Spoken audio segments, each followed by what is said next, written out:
What is up, everybody? Welcome to the Halftime Snacks podcast. This show features short interviews that you can listen during the halftime of your favorite sports events. Every Tuesday, I host fun conversations with talented people in the sports industry, where we'll learn from their stories, knowledge, and experiences. So go grab your favorite snack and come snack with us. Are you ready? Let's go!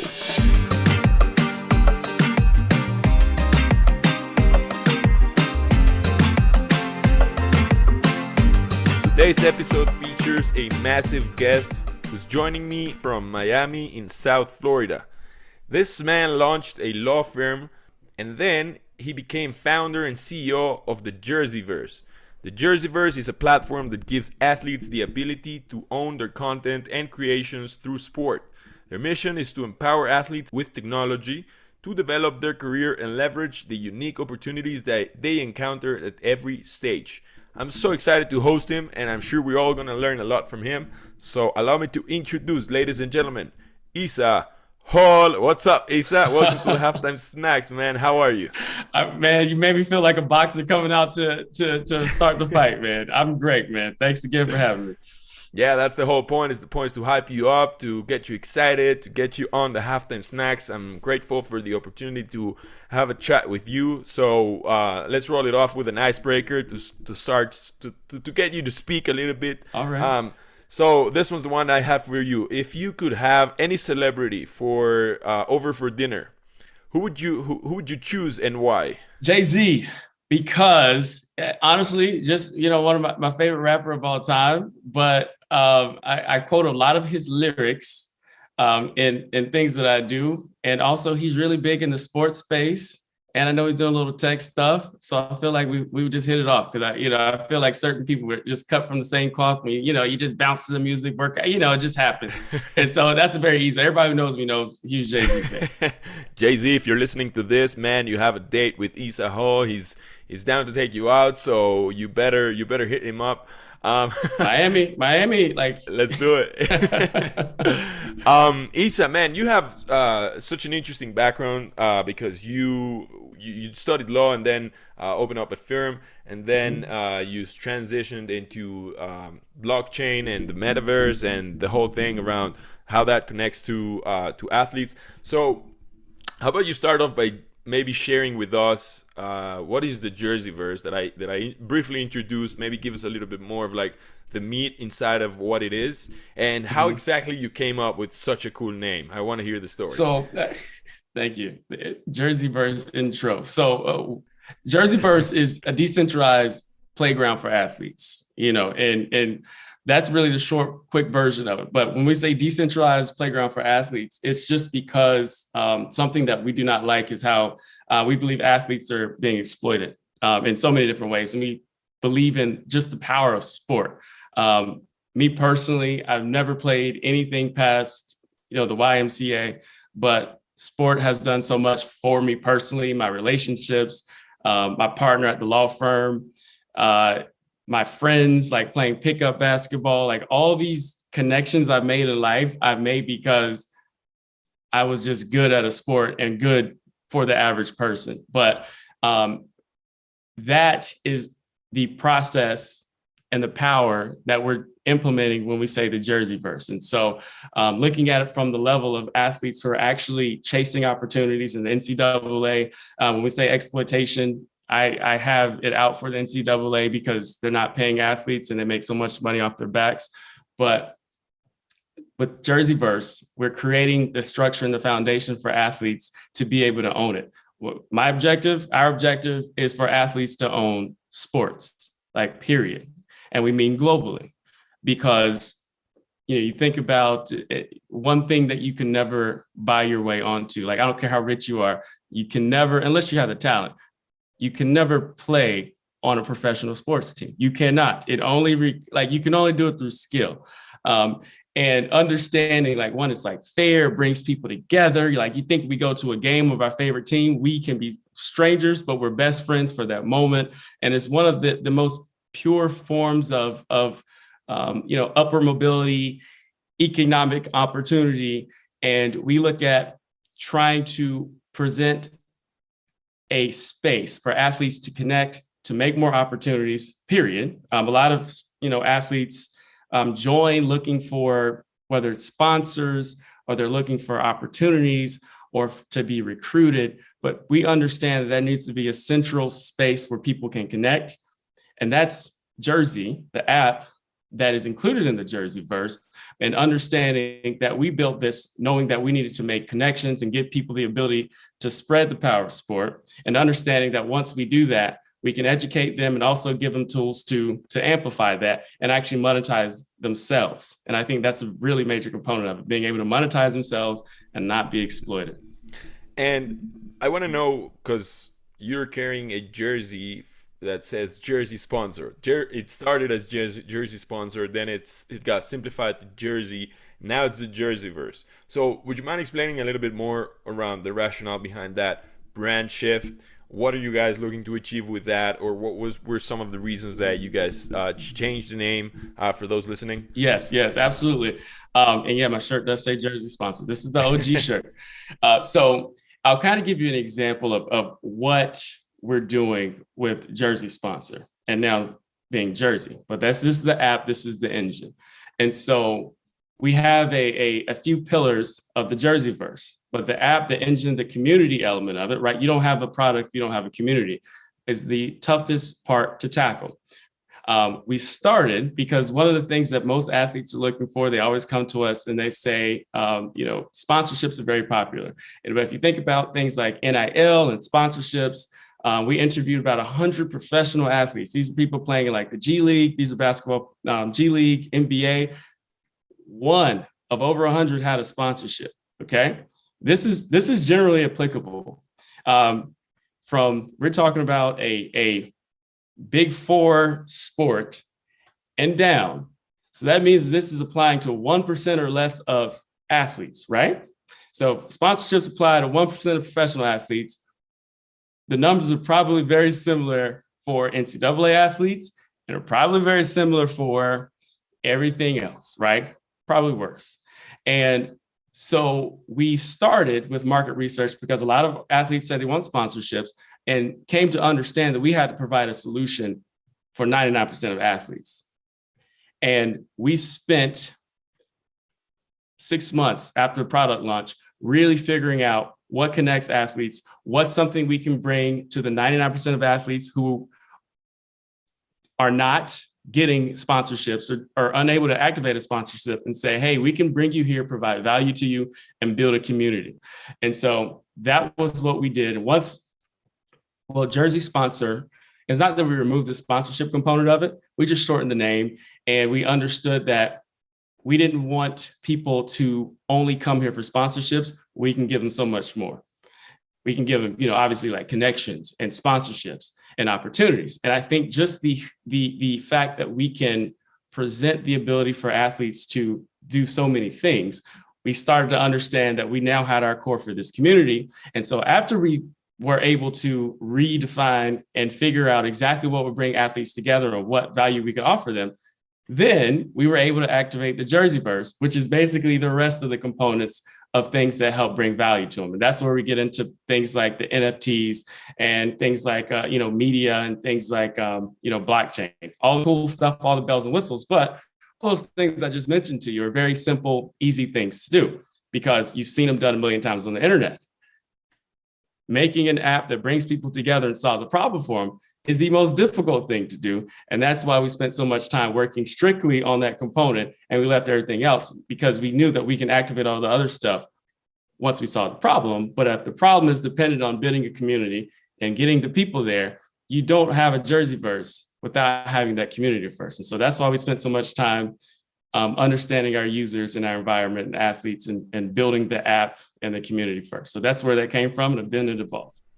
Yeah, and one thing I like about the app and about you guys, the value proposition, is that you offer help for athletes at every stage in their careers, whether they're coming up, developing their talent, the emerging talent, or they're playing currently, or they're post retirement. You guys offer opportunities for all of them, Was it always like that, or you guys started off with like maybe more just like the athletes, and then figured out that also athletes that are retired could benefit from this, or was the original idea from that whole spectrum, or how exactly that came to fruition? I'll give you. I am an athlete, and I actually wanted something that'll help solve a problem of mine, which is finding people and places to play pickup with, especially in like new cities and things like that. And so that's kind of like the baseline component. Can I find places and people in sports who enjoy the same things that I do?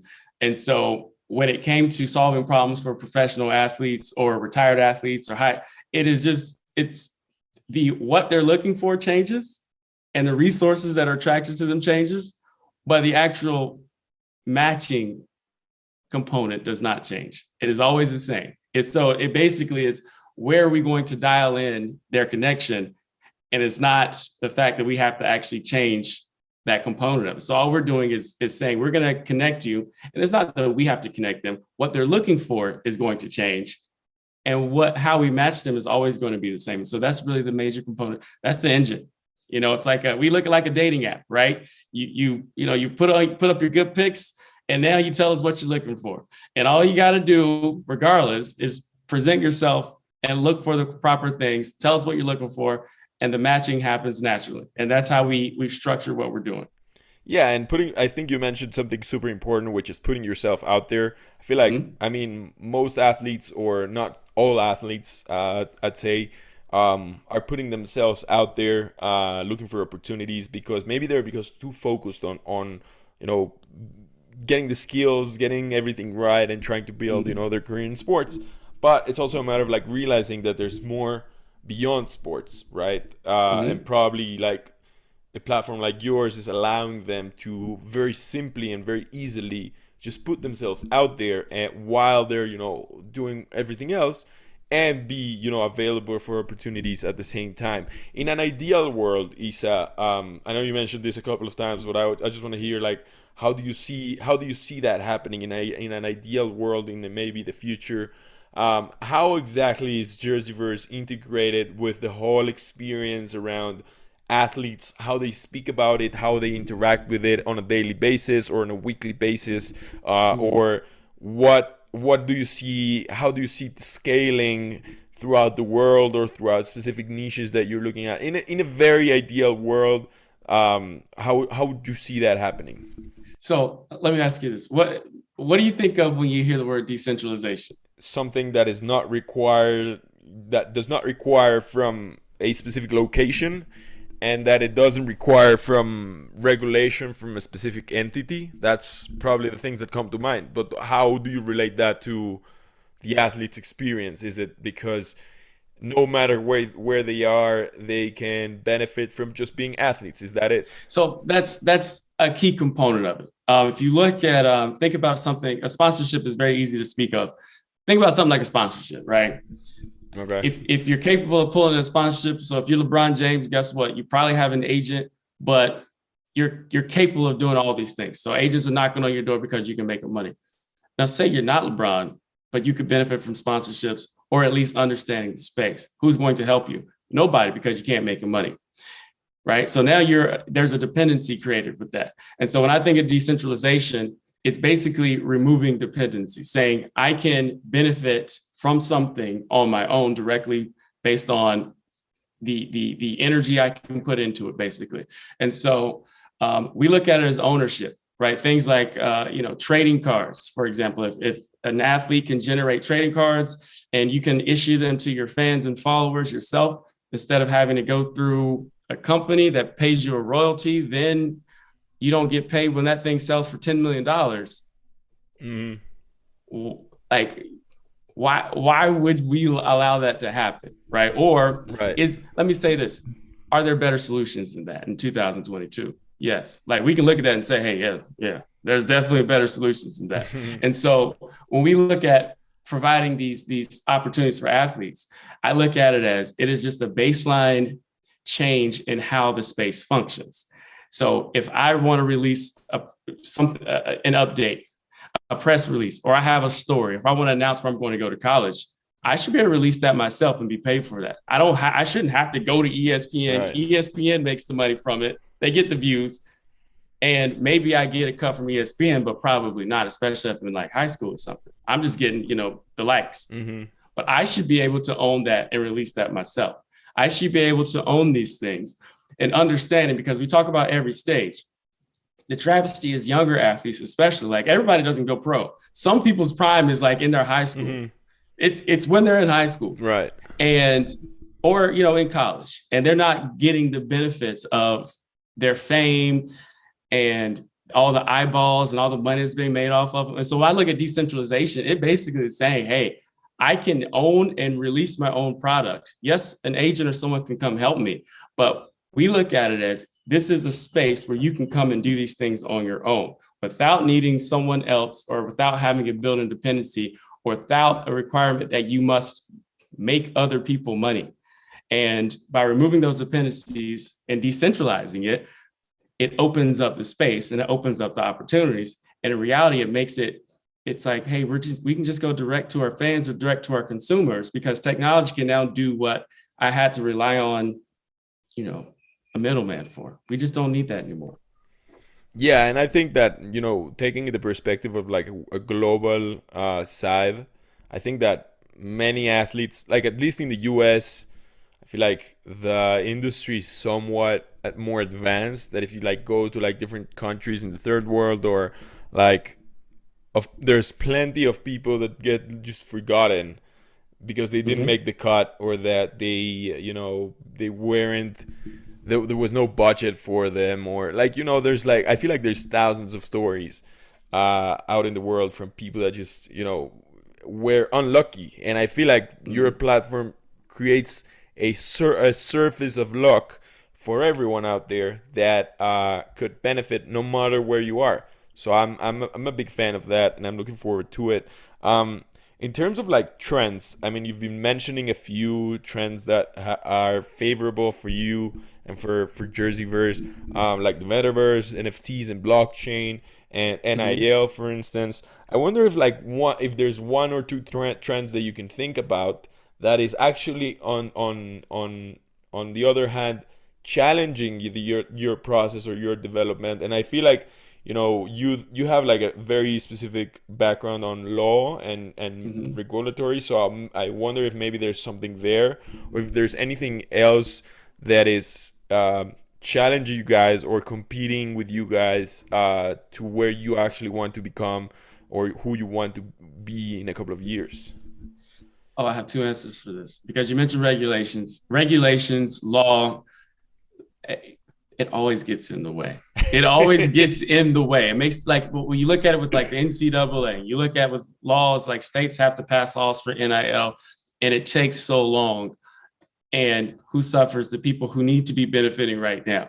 And so that's like every single day. Obviously I'm a lawyer, and I'm always like telling, people on the team, like, hey, we can do this. And I'm like, well, we can't, because the SEC or IRS, somebody is going to create some complications there. And so that is always like a big complication. But the other one, who always is creating problem in this space, is not really, it's the NCAA. The NCAA makes a lot of excuses, and they just aren't treating athletes fairly. And so when like, what's getting in our way, the NCAA prevents a lot of the opportunities and the revenue and all these other just things that need to happen. So the NCAA keeps those things from happening, because they're basically exploiting, this resource that cannot be replaced. And they've somehow been able to like take all of the money, billions of dollars from all this stuff. And so I have to give them their shout out for continuing to do that. But, obviously one of the things when we speak of decentralization, that is the danger of centralized organizations. They become power vacuums and money vacuums. Yeah, I feel like expanding more on that, I'll probably just say that it's just every federation out there that is not acting in the best interest of their own athletes, right? And I see that also happening here in Mexico, and I know that happens probably everywhere. I feel like there's tons of documentaries of how, you know, either the federation went out their way to just benefit themselves or get all the Mm-hmm. revenue. Like this is something that happens probably everywhere. And Mm-hmm. I agree with you that kind of like the whole decentralized side of the new technologies will come for these institutions as well. And the thing is that, man, these institutions do it because they're comfortable. They're not changing because they're earning the money, and they're, you know, I feel like they're ran by the old school, you know, the old generation of, you know, people that are over 60 or 50 years old Greed. that they don't really know, and the greed. Yeah, right. Like this is, I think that is so important, right? Like to recognize how even in sports, you know, we always speak about sports thinking that it's for young people, right? The product might be for young people, the entertainment might be, you know, for younger audiences, right? But at the same time, the ones running it are not as young. So the whole like battle between we are the product but we are also not getting paid as much as you are, that makes like a lot of friction. And I agree that the whole Mm-hmm. new technology and of course Jerseyverse is gonna change that, and I'm looking forward to it. um I know that you mentioned to me before we started that you guys are working on a very special project, sorry, called the Club Dap NFT. Mm-hmm. So I want you to maybe just share a little bit more with us about what that is and what's the potential of it, and share with us more as much as you can share. I know that there's, you know, sometimes details that you can't share, but share with us as much as you can share. Oh, well, you know what? When it comes to athletes, we're gonna share everything anyway. But with NFTs, we've probably seen the craziness in the space. And so we are creating a very unique NFT experience, and obviously the things that we're doing for athletes. And we say Club DAP, DAP, but it stands for the Decentralized Athlete Playground, right? And of course, you know, a handshake is a DAP too. So we got a double whammy with that one. And so we're creating a very unique experience because something that we believe in is collective movements, collectives when it comes to defeating predatory institutions and things of that nature. And so the club is basically something very special that we're putting together for athletes to not just have access and the opportunity to have the benefits of being aligned with the company, but also being able to allow and help us execute the mission when it comes to providing opportunities through sports. And also, and this is the part I'm not going to talk about too much, but I'm going to mention it, is when it comes time for us to start implementing ways and actions to defeat predatory institutions and things of that nature, and get athletes paid. So the purpose of this unique NFT experience is a very specialized community that understands the assignment of what we're trying to accomplish. And, you know, with NFTs and these very special tokens, there's only one of one. It's only one of one. And understanding, and excuse me, not just one of one, but meaning yours is very unique to you. And we're doing this because one, we want to be able to allow more of the community, especially when you look at like barriers of entry. These things are selling for millions of dollars and all that stuff. But we want people who are in tune with what we're doing to have a very unique ability to participate in that and to come along for the ride of what the JRZYVERSE is doing. So I know that didn't get too far into the details, but understand that it's a very special project that we'll be launching, especially in the NFT space. Another NFT teaser, athlete trading cards. Like that's one of the no-brainers of like, these are things that just should be mainstream and exist. And that's another thing that we're doing. So we'll be very heavy in the NFT space with Club DAP. That's something that'll be launching sometime next month. And it'll be very exciting, you know, all the inside info and the opportunity to kind of align with our corporate objectives and actually have a community allow us to build that too, are some of the cool things we'll be doing. It sounds like you guys are working on super exciting projects like that one, and I'm looking forward to the ones that also are gonna come after it. You know, Yes. Seeing where you guys are gonna go and how the path is gonna look like. I'm excited for it, Issa. Thanks. Before we go, I have to ask you a more personal question to get to know you more closely, and the one I prepared for you. that I already know what your answer is gonna be, but it doesn't really matter because I want the listeners to hear it as well. Is that suppose I would give you $10 million. 100 was a lot. $10 million to invest. How would you use it? You can't invest it on JRZYVERSE. You can't. Okay. But you can invest it in any other thing. So how would you use it and why? Okay, can't invest it in JRZYVERSE. So you took away my obvious answer. But if I could invest that much money, I would invest it in athletes and opportunities. So I would literally just go ahead and provide those opportunities to the people. And so I'm big on, startups and understanding like how we can support ourselves and like do things we love. I'm very big on entrepreneurship. So I would literally go and do the exact same thing with that to as many people as possible. Is actually what we're doing with Club DAP too, as far as the scholarships are concerned, providing as many opportunities to as many people as possible, because I am such a believer in the power of sport. So, I mean, that's too easy for me, but it's what we're doing anyway. I can't help it.